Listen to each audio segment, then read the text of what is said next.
ሰላም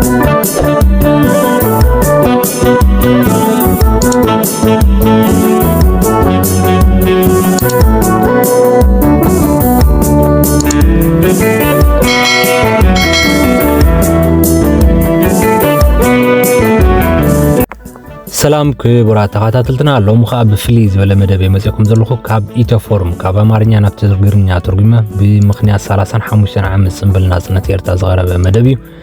ገለ ቁም ነገር ክንመሃር ስንዝኽል ክሳብ መወዳእታ ብጽሞና ክሰምዑንኻ ብኽብሪ የድመኩም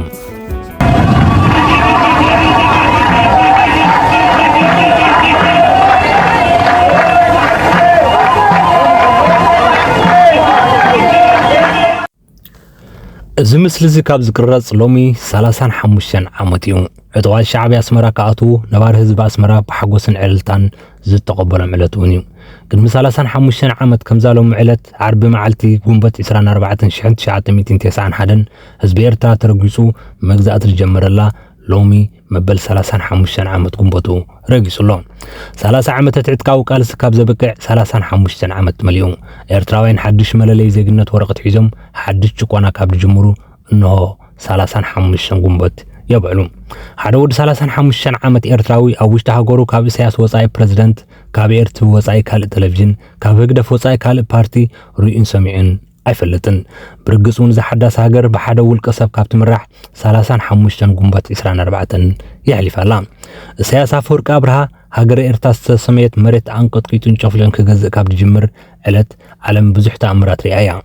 ዋናን ምክትልን አምላኽን አማላድን ፕሬዝዳንትን ንጉስን ቤት መኽርና ቦምበርን ሰማይን ምድርን ኮይኑ ኣብ ኤርትራ ዝሕለፈ 35 ጉንበታት ብዝሕ ህዝቢ ዓለም ብ3 ቢልዮን ወሲኹ ናይ ምብራቅ አፍሪካ ህዝቢ ድማ ካብ ዝነበሩ 190 ሚሊዮን ብ167 ሚእታዊ ተወሲኹ ርብዕ ቢልዮን በፂሑ ካብ ዝነበሩ ፈልከት ኢሉ ዘይተንቀሳቀሰ ግን ኢሳያስን በትረ ስልጣንን የን መንግስቱ ኃይለ ማርያም ሃገሩ ጎዲፉ ኣብ ኤርትራ ዝነበረ በኣሽሓት ዝቁፀር ሰራዊቱ ድራር ሻዕብያ ገሩ ናብ ዚምባብዌ ካብ ዝሃድም ድሕሪ 3 መዓልቲ ጀሚሩ ኢሳያስ አፈወርቂ ኤርትራ ጨፍሊቑ ምግዛእ ጀሚሩ ኣብ መበል 45 ዓመት ንእስነቱ ዝሓዘ ስልጣን ኣብ ኣፍ ደገ 80 ዓመት ኮይኑውን ኣይለቐቐን ኤርትራውያን ብድምቀት ዝተቐበልዎ ተጋዲሎም ዘንገስዎ ወልቀ መላኺ ገዛኢ ኣብ ዝባኖም ተጻዒኑን ወታደራዊ ባርነት ስደትን ሞትን እስሩን ገይሩ ካብ ዝመርሕ ሎሚ መበል 35 ዓመት ይጽምብላሎ ዝገርም ነገር ግን እዚዩ ናጽነት ረኺብና ዝብሉ ኤርትራውያን መዓልቲ ናጽነቶም ዝልዋ መዓልቲ ከብዕሉ ኣብ ሃገሮም ናጽነት የብሎምን ናጻ ወፂና ዝብሉ ሰባት መዓልቲ ናጽነት ዝብልዋ ዕለትን ምኽባር ናጻ ዘውፃና ዝብልዎ ስርዓት ኣብ ውሽጢ ሃገሮም ክኽብሩ ኣይፈቐደሎምን ኤርትራዊት ሲንጋፖር ክኸውን እየ ኢላ ዝተበገሰት ኣፍሪካዊ ሰሜን ኮርያ ኮይና ዝተገለለትን ዝተወገሰትን ዝኾነትሉ ሎሚ መበል 35 ዓመታ 24 ጉንበት እዩ መሰረት ሒሳብ እምበኣር ኣብዚ ይጅምር አፍሪካዊት እስራኤል ናይ ቀይሕ ባሕር ስዊድን ክኸውን ኢላ ዝፈከረቶ ኤርትራ ናይ አፍሪካ ቀንዲ ድኻ ሃገር ናብ አፍሪካን ተባሂላ ዝተሰመየትሉ 35 ጉንበት ምቁፃር ጀሚራላ ኤርትራ ዝተባህለት ሃገር ምስ ኩለን ጎረባብታ ደማዊ ኩናት ዘካየደት ኣብ ቅድሚ ሕጂ ዝነበሩ 35 ጉንበታት እዩ ንናጽነት ብዝብል ኣብ በረኸታ ሳሕል ዝፈሰሰ ደመን ዓጽም ዝጀመረ መስዋዕቲ ኤርትራውያን ኣብ ደሴታት ሓንሽ ኣብ ሸናጭሮ ራስ ጅመራ ኣብ ጎላጉል ባድመን ኣብ ጫካታት ኮንጎን ቀጺሉ ብኮንቱ ጠፊኡ ኢሳያስ ኤርትራ ምስ ኩለን ጎረባብቲ ትጋጨን ናይ ኩናት ሃገርን ገይሩ መምርሑን ኩለን ጎረባብቲ ተወሪሩ ብኩለን ተሳዒሩ ዝብል ሓቂ እኳ እንተኾነ ካብ አብይ አሕመድ ወጻኢ ገዛ ህዝቡ ክጭፍጭፍ ዝተሓባበረ ግን ዋላ ሓደ ጎረቤት የብሉን ምስ የመን ምስ ሱዳን ምስ ጅቡቲ ምስ ኢትዮጵያ ተዋጊኡ ጨፍጫፍ ብርጌድን ዘራፍ ንብረት ሰራዊትን አዋፊሩ ናይ ገዛ ሃገሩ ህዝቢ ክዋጋ ዝተሓባበረ እንኮ መራሒ ግን መራሒ ብልጽግና አብይ አሕመድ እዩ ኢሳያስ የመን ክዋጋ ከሎ አላ ዓብደላ ሳልሕ ተላፊኑ ዜጋታት ሓንሽ ኣይሃረመን ሱዳን ዝወረረ ብዕድመ አልበሽር ኣይነበረን ኣብ ራስ ጅመራ ሰራዊት ክዋፍር ከሎ ዑመር ገለ ብጽሐለይ ኣይበለን ብዝሓለፉ 35 ዓመታት ጎረባብቲ ብምውራር ናይ ስልጣን ውቃበ ዝገበረ ኢሳያስ ኩለን ጎረባብቲ ግን ሃገረን ተኸላኺለንን ኢሳያስ ወራር ፈጺሙ ንኢሳያስ ዘይተኸላኸለት ኮነ ናይ ኢሳያስ ሰራዊት ዓዲሙ ንገዛ ህዝቡ ዝወገ በዓል ታሪክ ጎረቤት ግን ብልጽግናን ቀዳማይ ሚኒስተር ኢትዮጵያ አብይ አሕመድ ዓልን ጥራዮም እዚ ድማ ናይ ሎሚ ዜና ናይ ጽባሕ ታሪክ ብምባል ግዜ ሰኒድወሎ ስርዓት ግደፍ ዝድግፉ ውሕዳት ዘይባሃሉ ኤርትራውያን ብምህላዎም ተወሳኺውን እምባገነን ስርዓት ብምፍራይን ምጭጫሕን ዘይበለሎም ኢትዮጵያውያን ልሂቃን ካብ ጎንደር ክሳብ ኣዲስ አበባ ኤስ እንዳበሉ ክዝምሩን ኩናት ጀሚርካ ይሕጉሰና ብምባል ዳሕር ኣብ ሕማቅ ግዜና ረዳይና እንዳበሉ ነዚ ካብ መጀመርታ 21 ክፍለ ዘመን ጀሚሩ ክሳብ መወዳእታ 21 ክፍለ ዘመን ዕድመ ጸገብ ጨቋን ስርዓት ንምምስጋን ቃላት ሲኢኖም ተሸጊሮም ነይሮም እዮም። ብርግጽ ንኢሳያስ ኣምሪሮም ዝጸልኡን ዝንዕቑን ኢትዮጵያውያን ልሂቃን ምስጋናን ውዳሰን መይትረፍ ናይ ህዝቡ ደገፍን ተቃውሞን እንታይ ኣይኮነን። ንኢሳያስ ተኣማማኒኡ ነገር ዝዘርግሑ ናይ ጭቆናን ዓፈናን መዋቕርን ጠበንጅኡን እየን። ምክንያቱ ኢሳያስ ዝነብር ኣብ ዝተጨቆነን ዝረዓደን ህዝቢ እምበር ኣብ ዝፈትዎ ህዝቢ ኣይኮነን። ናይ ሎሚ መዓልቲ ናጽነትካ ካብ ናጽነት ኤርትራ ምባል ናጽነት ኢሳያስ ክበሃል ይሓይሽ። ስለምንታይ ንዝብል ከዓ ቀፂልና ንራእዮ። ወዲ 80 ዓመት በዓል ዕድመ ውልቀ መላኺ ኢሳያስ ናይ 21 ክፍለ ዘመንና ገባርን ሓዳግን ዲክታቶር ምዃኑ ምስክርነት ኣየድልዮን። ውልቀ መላኺ ኢሳያስ ኣብ ምብራቕ ኣፍሪካ ብዕድመ ዝዓበየ መራሒ የብሉን። ከም ናይ ኢሳያስ ዝኣክል ነዊሕ ኣብ ስልጣን ዝጸንሐን ዝወዳደረን እውን ኣብ ከባቢኡ መራሒ የብሉን። ኢሳያስ ኣስመራን ዓዲ ሃልን ካብ ዝኣቱ ንድሓር ሱዳንን ጅቡትን ከክልተ ግዜ ኬንያን ኢትዮጵያን ከዓ 3 መራሕቲ ሃገር ርየን። ኢሳያስ ካብ ቤተ መንግስቲ ከይወፀ ሶማልያ ካብ ዝፈረሰቶ ተንስያ ኣብ ድሓን ምርግጋእ በፂሓላ። ደቡብ ሱዳን ከዓ ሃገር ኮይና ተመስሪታ። ብዙሕ ህዝብታት ኢትዮጵያን ኤርትራን ብዕፅፊ ዓብዩ ኣብ ዘበነ ስልጣን ኢሳያስ ተንከስ ኢሉ ዘይተቀየረ ግን ቁጠባ ሃገረ ኤርትራን ዲሞክራስን ወልቀ ባህሪ ኢሳያስን ዝሓዞ በትረ ስልጣንን ጥራየን። ኤርትራ ሃገር ካብ ትኸውን ንድሓር ከም ዝተመነየቶ ሲንጋፖር ክትከውን ኣይከኣለትን። ኣማሲጉን ኣብ ጎረቤታ ኣብ ኣሕመድ ዝበሃል መራሒ ክሳብ ዝፍጠር ካብ ዓለም ብብዝሒ ጋዜጠኛታት ብምእሳር ቀዳመይቲ ብዙሕ ስደተኛታት ካብ ኣፍሪካ ኣብ ቅድሚት ሓደ ፖለቲካዊ ፓርቲ ጥራይ ብምሓዝ ምግሃዝ ሰብኣዊ መሰላት ብምስፍሕፋሕ ዋና 6 ሃገራት ብምውራር ቀዳመይቲ ምስ ኩለን ጎረባብቲ ሃገራት ደማዊ ኩናት ብምክያድ ፈታዊት ዘይብላን ናይ ጎረባብቲ ሃገራት ሃብቲ ብምዝራፍን ጸጥታ ብምዋኽን ከዓ ኣብ ቅድመ ግንባር ትስራዕ። ኢሳያስ ዝገዝኦ ህዝቢ ብዙሑ ኣይፈልጦን። ባጀት መንግስቲ ክንደይ ምዃኑን ኣበይ ከም ዝውዕልን ኣይፍለጥን። ትካላት ትምህርቲ ናብ ወታደራዊ መሰልጥን ተቐይረን ኣብ ዝሓለፈ 35 ዓመት ኣብ ኤርትራ ሓንቲ ዩኒቨርሲቲ እውን ኣይተሃንጸትን። በንጻሩ ኣስመራ ዩኒቨርሲቲ ተዓጽያ። ኣብ ኤርትራ ቤት ምኽሪ የለን፣ ባይቶ እውን የለን። ሰበስልጣን ህግደፍ ኣኼባ ካብ ዘይገብሩ 25 ዓመት ኮይኑ ጉባኤ ሚኒስትራት ተገይሩ ኣይፈለጥን። ትካላት ሃይማኖት ገደብ ምስ ተገብረለን እዩ። ብ1997 ዝረቐቐ ሕገ መንግስቲ ሕጂ ኣበይ ከም ዝተደርበየ ዝፈልጥ ኢሳያስ ጥራይ እዩ። ጸሓፍቲ ብሉምበርግ ኒዛርን ሳሙኤልን ከም ዝበልዎ ናይ ኤርትራ ፍትሕን ዲሞክራሲን ብኢሳያስ ካብ ዝጓሓፍ 35 ዓመት ሓሊፉ። ፍሉጥ ናይ ሊበራል ዲሞክራሲ ፕሮፌሰር ፍራንሲስ ፋኪያማ ቅድሚ 8 ዓመት ኣብ ዝሕተሞ መጽሓፉ ካብ 1993 ክሳብ ሎሚ 110 ሃገራት ዓለም ዋላ ስማዊ ይኹን እምበር ፖለቲካዊ ምርጫ ኣካይደንን።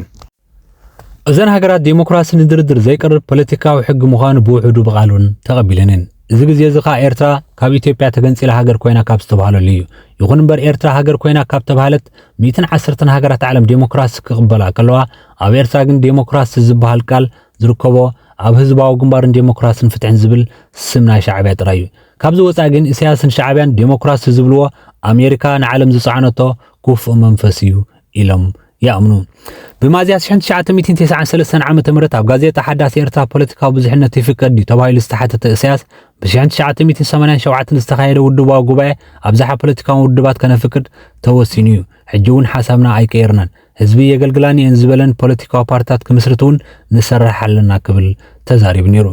ኣብ ባይታ ዝኾነ ግን በንጻር እዩ። ሃገር ኤርትራ ናፍቆት ዲሞክራስን ዓፈናን ልዕሊ ማንም ግዜ ዝኸፈ እዩ ዘሎ። ኢሳያስ ምርጫ ዝካየድ መዓስ እዩ ንዝብል ሕቶ ከዓ ምርጫኸ እንታይ እዩ ክብል ንሕቶ ብሕቶ ብምምላስ ኣብ ስልጣን ጥራይ ክልተ ጸጉሩ ኣውፂኡ ኣፍርኡ ኣርጊፉ ኣብ ስብየቱ እውን ኣይሓደጎን። ኢሳያስን ሻዕብያን ናይ 30 ዓመት ኩናት ወዲኦም ሃገር ድሕሪ ምምስራቶም ደጋጊሞም ዘስምዕዎ ፕሮፓጋንዳ ኤርትራ ከም ሲንጋፖርን ስዊድን ክንገብራ ኢና ዝብል ነይሩ። እዛ ሓሳብ መራሕቲ ሻዕብያ ሃገር ብናጻ ዕዳጋን ፖለቲካዊ ቁጠባን ዝዓበየትን ብዲሞክራሲ ዝተመስከረላን ክትከውን እያ ዝብል ከም ዝነበረ ግን ኣይርሳዕን። ይኹን እምበር ጉዳዩ ወታደራዊ ዓወት ዘስከሮ ፕሮፓጋንዳ እምበር ብስነፍልጠት ዝተጸንዐን መሰረት ዝነበሮ ዕላማ ከም ዘይነበረን ብውጽኢቱ ተራእዩ። ስዊድን ሞዴልና ክንገብራ ኢና ዝብል ነበረ ኢሳያስ ኣፍቶን ብላንደን ዝተባሃለ ጋዜጣ ስዊድን ኣብ 2003 ዓመተ ምህረት ምስ ስዊድን ዘለኩም ዝምድና ከመይ እዩ ተባሂሉ ኣብ ዝተሓተተሉ ኣይፈልጥን፣ ስለምንታይ ብዛዕባ ስዊድን ክጭነቕን ግዜ ከጥፍእም ክብል እዩ መሊሱ። ሲንጋፖርን ስዊድንን እንዳባራሪ ትጽውዕ ዝነበረት ሃገር ናይ ኣፍሪካ ድኻ ኮይና ኣላ። ኣብዚ ሕጂ እዋን እውን ካብ 54 ሃገራት ኣፍሪካ ብድኽነትን ጠቕላላ ቁጠባዊ ሃብትን ብኩሉ መምዘንን መበል 52 ሃገር ኤርትራ እያ። ብምንታይ ዓይነት ፖለቲካዊ ፍልስፍና ሃገር ይመርሕ ከም ዘሎ ብጸሓፊ ኣፍትን ብላንደትን ዶናልድ ቦስትሮን ዝተሓተተ እሳያስ ከምዚ ዓይነት ዝተሓላለኸ ነገር ምእታው ኣይድልን ኢኮኖሚ ማለት ምፍራይ ምክፍፋል ብፍትሓዊ ምጥቃም ማለት እዩ ኢየሱስን መሐመድን ዝበልዎ እውን እዚ እዩ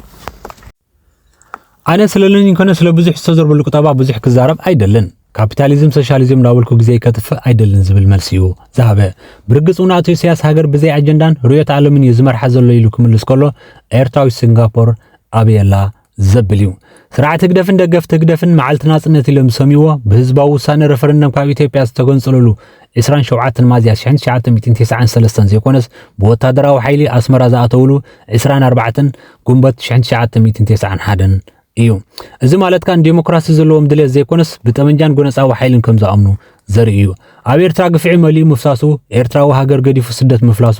ቀጽሉ ናይ ኢሳያስ ናይ ጭቆና በትሩን ኣብ ልዕሊ ህዝቢ ኤርትራ ተመዚዙ ኣይተወደን ህዝቢ ዝሃለቆሉ ኣላፍ መንስያት ዝተሰውሉ ገድል ሕቶ ናጽነት ኤርትራ ሕጂውን ሓድሽ ሕቶ ፈጢሩ ኤርትራውያን ኣብ ሃገሮም ምንባርን ወነንተ ሃገሮም ንምዃን ሲኖም ኩሎም ናይ ስደት መስመራት ተጠቂሞም ይስደዱ ኣለዎም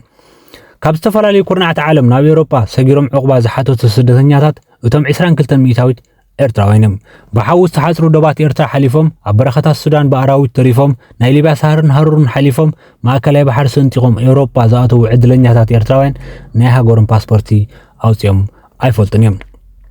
ኣደዳ ባህል ምዕራባውያን ዝኾኑ ኤርትራውያን ድሕሪ ብዙሕ መከራን ሞትን ኣምሊጦም ኤውሮጳ ዝኣተው እዮም ኣብ ዶባት በሓለዋ ዶባት ዝተቆትሉ ኣብ ባሕሪ ጥሒሎም ዝጠፉ ኣብ በረኸታት በኣራዊት መሮር ተነኺሶም ህይወቶም ዝሰኣኑ ንወለዶም መሪር ሓዘን ንሕዋቶም ሕልሚ ኮይኖም ዝተረፉ ብዙሓት እዮም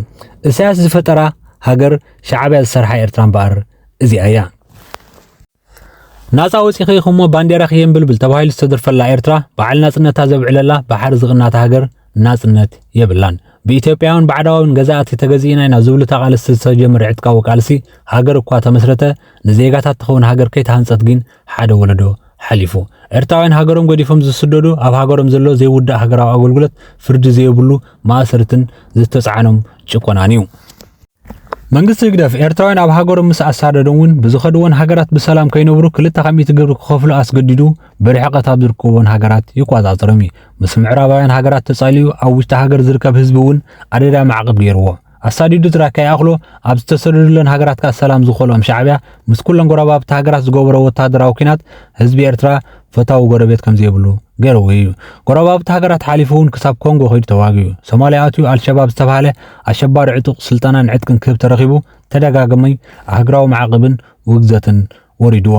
ኣብ ጎረባብቲ ሃገራት ውግእ ሓድሕድ ምስ ዝፍጠር ሰራዊት ሰዲዱ ምስ ሓደ ኣካል ወጊኑ ነገራት ምትሕንኻር ዝፍለጠሉ ኣመልዩ ንብልጽግና ሓጊዙ 1 ሚልዮን ኢትዮጵያውያን ዘጫፋጨፈ ናይ 2 ዓመት ኩናት ትግራይ ናይ ዝኣብነት እዩ ኣብዚ ሕጂ እዋን እውን ኣብ ሱዳን ዝካየድ ዘሎ ውግእ ሓድሕድ ንኣልቡርሃን ደጊፉ 2 ብርጌር ሰራዊት ኣሰሊፉ እናተዋገ ይርከብ ኣብ የመን መጀመርያ ኢራን ደጊፉ ዕጡቃት ሕቲ ሰንዓ ክቋጻጸሩ ተሓባቢሩ እንደገና ድሓር ከዓ ንሕቡራት ኢማራት ዓረብን ስዑድ ዓረብን ዝሓሸ ናይ ስራሕ ዕድል ምስ ኣቕረባሉ 400 ኣጋር ሰራዊት መዲቡ ንሕቲ ካብ ሰንዓ ንምውፃእ ኢራን ካብ የመን ንምብራር ተሰሊፉ ከምዚ ዓይነት ጉርብትና ዘለዎ ሻዕብያ ሰላምን ዲሞክራሲን ዝበሃሉ ኣህግራዋይን ቃላት ሰላማውያን መራኸቢታት ወይ እውን ዘመናውያን ፖለቲካውን መድረኻት ኣይንታይን እየን በወራር ዝኸደን ሃገራት ብሙለን ካብ ተዋጋእ ሰራዊት ወጻኢ ዘራፊ ኣህርታት ብምውፋር እውን ይፍለጥ እዩ ኣወራር የመን ሕጃብ ደቂ ኣንስትዮ ከይተረፈ ኣምሊቑ ከም ዝወሰደ ዝተጻሕፈሉ መንግስቲ ሻዕብያ ኣብ ግዜ ኩናት ትግራይ ከዓ ካብ ማንካ ክሳብ ፋብሪካ ካብ ዝተሰጥሐ ክዳን ክሳብ ዓበይቲ ተሽከርከርቲ ብምዝራፍ ህዝቢ ደጋጊሙ ዝተዛረበሉ ምንባሩ ይፍለጥ መንግስቲ ሻዕብያ ጉርብትና ማለት ብቐጥታ ወራር ወይ ከዓ ኣብ ኩናት ሓድሕድ ወገን ሓደ ሒዝካ ምውጋእ ሓሊፉ ናይ ውክልና ኩናት ብምክያድ እውን ይፍለጥ እዩ ቅድሚ 10 ዓመት ሕቡራት ሃገራት ዝዘርግሑ ሓበሬታ ከም ዝብሎ ሻዕብያ ናይ ኩለን ጎረባብቲ ሃገራት ዕጡቃት ዘሰልጥን ምዃኑ ይሕብር ገለ ካብዚኦም ከዓ 11 ዕጡቃት ካብ ኢትዮጵያ 2 ካብ ጅቡቲ 3 ናይ ሱዳን 1 ከዓ ናይ የመን የዕጥቅን የሰልጥንን ዕጡቃት ኢትዮጵያ ካብ ግብጺ ዝረኽብዎ ገንዘባዊ ሓገዝ መሳርያን ፕሮፓጋንዳን ብስልጣንን ብሓገዝን ድማ ሻዕብያ ይተሓባበር ኣብ ምብራቕ ሱዳን ዝንቀሳቐሱ ዝነበሩ ቀቢላውያን ዕጡቃት ሱዳን ከዓ ኣስመራ ዝነበረ ኤምባሲ ሱዳን ቀንዲ መዋፈሪኦም ክኸውን ፈቒድሎም ነይሩ ምስ ጎረባብቲ ሃገራት ከምዚ ዓይነት ርክብ ዘለዎ ሻዕብያ ኣብ ዘበነ መንግስትነቱ ጎረባብቲ ብምውራር ብምውጋን ዘይሕጋዊ ንግዲ ኣብ ምውፋርን ሓሊፉ ዕጡቃት ዕጥቅን ስንቅን ሰፊሩ ከበቅዕ ሓደ ተዋጋዒ ዕጡቅ ግን ኣብ ስልጣን ዝመፀ ኣብ ምብራቕ ኣፍሪካ የለን ክሳብ ሕጂ ኣብ 35 ዓመት መንግስትነት ዘመኑ ሻዕብያ ኣዕጢቁ ዘዋፈሮም ዕጡቃት ሓይሊ ዝተኣለ መንግስቲ እውን የለን። ይኹን እምበር ከም በዓል ብርሃኑ ነጋን ቀጀላ መርደሳን ዝኣመሰሉ ውልቀ ሰባት ግን ድሕሪ ብዙሕ ዓመታት ስልጣን ክትኮበሎም ተራእዮሞም። ብህድማ ካብ ሃገሮም ወፂኦም መዓልቲ ናጽነት ዝብልዋ መዓልቲ ክጽምብሉ ዝረኣዩ ኤርትራውያን ሃገር ዘይብልኩም ናይ ምንታይ ናጽነት ኢኹም ተኽብሩ ምስ ዝበሃሉ ከም ዘንጸርጽሩ ግን ማንም ኣይስሕቱን። አስመራ የስመራ አስመራ የስመራ በላሒ ኣኽብካራ እዚ ሳዕሳዕ እዚ ናይ መንእሰይ ኢሳያስ እዩ። ብ1993 ዓመተ ምህረት ኣብ ካልኣይ ዓመት መዓልቲ ናጽነት ዝሳዕስዕ እዩ። ኣብቲ ግዜ እቲ ኢሳያስ ኣፍሮ እዩ ነይሩ። ምስ መንእሰያት ተሓናኒቑ እናሳዕስዕ ይርአ። ሽበትን ሽምግልናን ከዓ ኣይጀመረን ነይረን። ናይ ሃገሩ ክፋእ ዝሽፍነሉ ቀለም እኳ ተዘይሃለዎ ናይ ፀጉሪ ሽበት ግን ብቲንታ ኣመሳሲሉ ድሕሪ 35 ዓመታት እኳ ዋላ ተሳዕስዐ እቲ ጉልበት ናይ 1993 ግን የለን። ተፈጥሮውን ክሕባእ ኣይተኻለን። ኣብ ሽምግልና ዕድመ እኳ ተሃለወ ብህይወት እናሃለወ ግን ስልጣን ክረክብ ከም ዘይክእል ዝእመነሉ ኢሳያስ ኣብ ዝተረፈ ዕድሚኡ ግን ዕጩኡ ከም ካልኦት መራሕቲ ኣፍሪካ ካርሸሊ ስደት ወይ ሞት ምዃኑ መረጋገፂ የለን። ከይተቀደምኩ ክቅድም ዝብል ዝመስል ኢሳያስ በኽሩ ወዶ አብርሃም ኢሳያስ ንምንጋስ ዘኽእሎ መንገዲ ኣብ ምጽራቅ ከም ዝርከብ ይንገር። ኣባል ሓይሊ ኣየር ኤርትራ ኮይኑ ኣብ ስራሕ ዝርከብ ወዶ አብርሃም ኢሳያስ ኣብ ዕድሚኡ ዝርከቡ ናቱ ተኣዘዝቲ ክኾኑ ዝኽእሉ ኣብ መሳርዕ ሰራዊትን ካልኦት ትካላት መንግስትን ኣብ ምምልማል ከም ዝርከቡን ይንገር። ከም ኣብ ኢኳቶሪያል ጊኒ ዝተፈጸመ ብጫድ እውን ዝኾነ ኩሉ ኣብ ኤርትራውን ስድራቤታዊ ንግስነት ኣብ ምምስራት ከም ዝርከብ ይሕበር። እዚ ስድራቤታዊ ንግስነት ከይተመስረተ ዝኸልፍ ደፋር ኣብ ኤርትራ ይርከብ ዶ ዝብል መሰረታዊ ሕቶ እዩ። ብርግጽ እውን ቢንዓሊ ዘለዓለ መንግስቲ ሙባረኽ ዝገምጠለ ናይ ቀዛፊ ሞጎስ ዘድቀቐ ሰውራ ኣብ ኤርትራ በየኒ ዝጅምር ዘብል እዩ። መንግስቲ ሻዕብያ ኣብዚ ሕጂ እዋን ዋላ እኳ ሓደ ፈታዊ ጎረቤት ተዘይሃለዎ ፕሬዝደንት ሻዕብያ ኣቶ ኢሳያስ ኣነ ዝብለካ እናሰምዓካ ምራሕ ኢሉ ምስ ኣብ ኣሕመድ ግንባር ፈጢሩ ገበናት ኩናት ብሓባር ፈጺሞም ኣብ መወዳእታ ግን ተረሓይቆም ምጅቦቲ ገና ዘይተፈትሐ ሽግር ኣለዎ። ኣብ ውሽጢ ሃገር ንዜጋታት ብደገ ከዓ ንጎረባብቲ ሕማም ርእሲ ዝኾነ ሻዕብያ ኤርትራ ገንፂሉ ዘመሓደረሉ 34 ዓመት ምዞም ዝተዘርዘሩ ሓቅታት ተዘርዚሩ ዝውዕል እዩ። ኣብ ኣፍሪካ ቀንዲ እምባገነን ዝኾነ ኢሳያስ ኣፈወርቂ ስልጣን ዝሓዘሉ 35 ዓመት ማእከል ዝገበረ ጸብጻምና ኣብዚ ወዲና ኣለና። ክቡራት ተኸታተልትና እዚ መደብ ካብ ኢትዮፎርም ካብ ኣማርኛ ቀጥታ ናብ ትግርኛ ዝተርጎምጎ ቃል ብቃሊ ኣይወሰኩሉ ኣይጉድልኩሉ ናብ ብዙሓት ክባፃሕ ሰብ ብዙሕ ኣማሮሉ ሸር ላይክ ሳብስክራይብ ግሩኻ ብትሕትና ይሓተኩም ይቕኒለይ።